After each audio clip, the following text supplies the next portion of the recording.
Tinge Hood, stand by for Colonel Craig. Welcome, Wargamers. I'm Colonel Craig. Welcome to a new series of videos I'm going to be doing called Cracking the Crate. Troops, it's time to crack open that crate. You guys in the wargaming community have an opportunity to participate in a major inaugural event.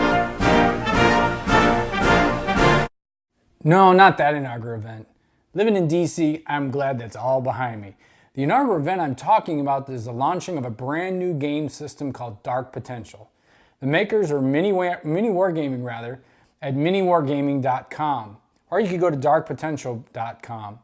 It's a new foray into a small squad-based combat game.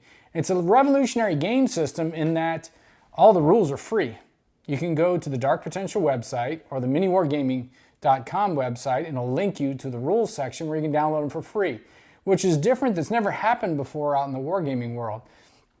If one faction ends up being to be more powerful than another faction, those rules can be adjusted on the fly. If new weapons are introduced or new units are introduced, those weapons can be introduced on the fly. So it can be a constant update feedback system. I know we all who play the big other tabletop combat games, we're always frustrated by the latest army that comes out is traditionally the latest and the greatest army to fight and defeat. This system's going to defeat that. Where as soon as a new army or new unit comes out, it'll be updated in the rules section of the Dark Potential website. You download them and start playing them. They're for free. So one of the things I'm going to talk about today is the first starter set, or what I'm going to talk about today is first starter set. I'm going to do a series of these videos that are called Cracking the Crate, and we're going to go through what you get in each starter set. The starter set I'm going to talk about today is the Zelanthos, or however the heck you say it. Being from Texas originally, people make fun of my pronunciation, but hey, what the hell, I do my best. So we're going to talk about the Zelanthos today, so without further ado, let's see what we got in the box. Okay, this is the first box set I picked up, the Zelanthos, or however the heck you want to say it. There's an ongoing debate in the wargaming community on how to say Lascannon, but I don't want to get into that. Lascannon, you're right. Okay, this is the Zelanthos. This is basically an alien race, and from what I can gather from the fluff, but the fluff is still in development, that these guys were abandoned on Earth. This game system is about a post-apocalyptic environment on the planet Earth. Yeah, I didn't say that right. Who cares? Okay, so these are the ones I picked up first. Pretty cool cover art. This is this company's first foray into making tabletop combat game, and I think they did a pretty quality job on the box. Here's the cover. Sides are basically the same as the top.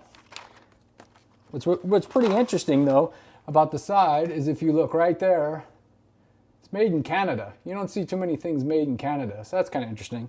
I know the United States, pretty much everything is made in China, so it's kind of nice to see something not made in China. These are the characters you get in the box. They got their little saying right there. I don't know if you can read it. It says, "What is known through this communication is very little, but perhaps it is enough."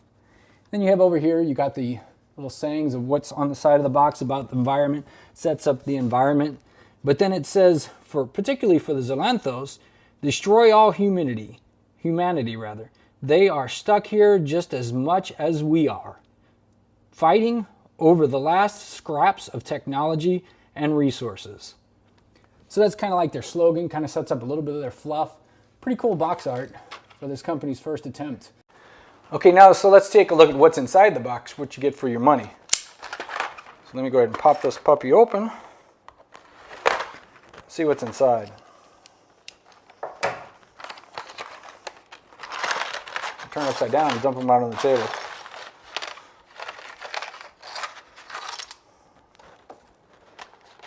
It's a 3-section tray. Seems like it's kind of shifted a little bit in travel, but you got your bases here, you got your bodies, and you got arms. Let me show you up close what some of these look like. First off is the bases. The bases are like the ones you get in War Machine. I think they're pretty cool because of the recessed area in the base. You have the opportunity to do some nice basing. With that recessed area like that, you can put some nice flock in there, maybe little pebbles for boulders and things like that the flat standard bases don't allow you to do. So that's pretty cool. They came with recessed bases. Okay, course, the first guy you got, the one everybody wants to see, is the commander. Of course he's the commander. Look at the size of the hump on his back. No self-respecting commander, rather, would enter the battlefield without such a hump. What do you want to call it? I don't know. I call it a hump.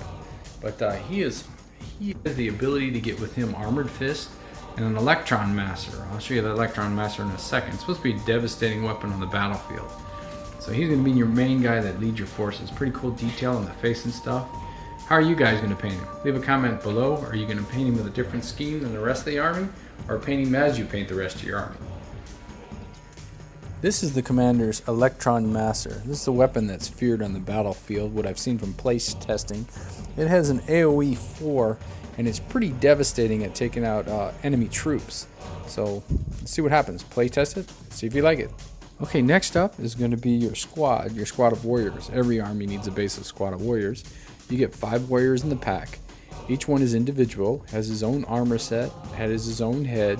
There's various different arms you can give to each warrior. What's cool about it is you can model a unique color scheme if you choose to do so, because they have different armor patterns. Or once again, you can try and blend all the armor patterns in together. Each one of them comes with a armored fist and a plasma projector.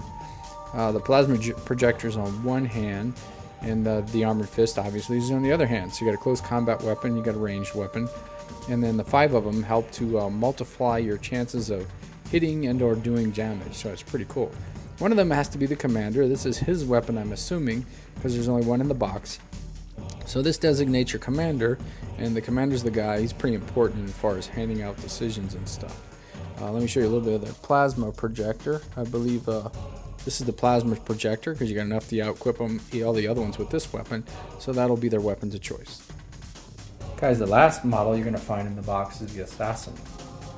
From what I hear from play testing, this is the funnest character out of all of them to play. He has a little flashing hanging down from his loincloth between his legs, but overall, most of these models are pretty high quality. They don't have a lot of flashing issues at all. Now, he does have the ability to go stealth, and Mini Wargaming has thought ahead and even included blank bases, so that way you can place the blank bases on the table to simulate a stealth model. It's pretty awesome that they would go that far to do that, provide extra bases to simulate that ability.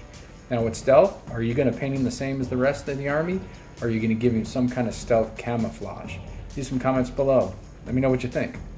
Also, he is armed with subatomic destabilizing blades. This is a subatomic destabilizing blade. What's your color scheme going to be for this? Is it going to be a glowing weapon, or is it going to be a standard weapon, standard color weapon? As mentioned in the last video, the assassin didn't come with a head, so let me see if I can get him in the focus here. There's his head. Okay, you can see his eyes and his horns and his mouth, I guess you'd call it. Gives some unique painting abilities. I actually prefer this so I can paint behind the head. Do you paint your models assembled or unassembled? One final thing, let's go down a rundown of everything you get. First off, you got your commander, of course, the bulbous guy. Then you got your dreaded assassin, who is right now headless and has extra flashing, and your 5 warriors. Because everybody needs a base to their army of a certain troop of armies, you know, your standard cadre in which to do all the fighting. Each one of them has different options you can give them for the battlefield. The assassin provides lots of opportunities for trickery. You know, a little sneaky stuff you can pull with him. That's not easy for a guy from Texas or DC to say. But anyway, one thing I like about this is there hasn't been an established color scheme for the Xylanthos yet. Sure, there's some box art, but that was just from one painting company. You know, whereas in other tabletop games, each army has kind of an established pattern, and if you want to field that army, generally, you know, people like to see those color themes. I know you can paint whatever you want at any time, but just kind of what's out there, the meta. So what kind of color schemes are you going to come up with these guys? Personally, I think I'm going to try to get some of that color shifting paint. You know, where you spray them, it's a blackish color, but you look at it one angle, it's purple, the next angle it's green, the next angle it's blue. Shifts through the different spectrums, because these guys appear to me as if their armor is a carapace. And so I'm kind of thinking like a scarab beetle from Egypt. The way they have the different color based on how the light reflects off their shell. So I think that'd be pretty cool. Their skin, I'm going to go with a green color with a yellow wash to kind of emulate like a locust. So, you know, going with the whole bug theme here. I don't know how to look, but I plan on doing a video in the future on that. You guys can give comments, see what you think. And again, I've asked you before, but what kind of color schemes you going to think up? What color patterns you think would most represent this alien race? Is it going to be where they're all painted the same? You're going to paint them all individually? You're going to paint the troops different from the commander, different from the assassin?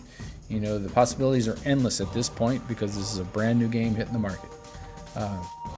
Okay guys, that's the Xylanthos in a nutshell. In case you're wondering what that blue gum was on the stands, that's simple gum tack you can buy at any convenience store. I just use that for video purposes, so that way I can plant the figures on the bases for display purposes. Of course, that didn't come with the set, and that's not what you're going to use. You're gonna glue them down. So that's basically the Xylanthos in a nutshell.